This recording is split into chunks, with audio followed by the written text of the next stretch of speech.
سلام رفقا، باز براتون یک اسکواد آوردم. اینجا یک نفره میکنم، میریم برای دومی. اینجا آرمور پر میکنیم و میریم برای دومی.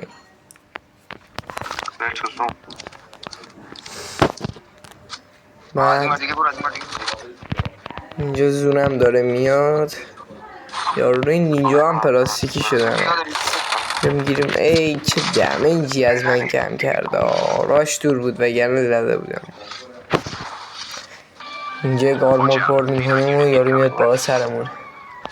میریم بالا بهش میگیم شاتگان میخوری. شاتگان رو فرو میکنیم، بهش میگیم مال هرکی بزرگتر بود اون فرو میکنم. لوله تفنگ منظورم. اگه از ویدیوم خوشتون اومد لایک و ساب یادت نره. میگه اینجا یک شات تو صورت، یک شات دیگه هم جلو.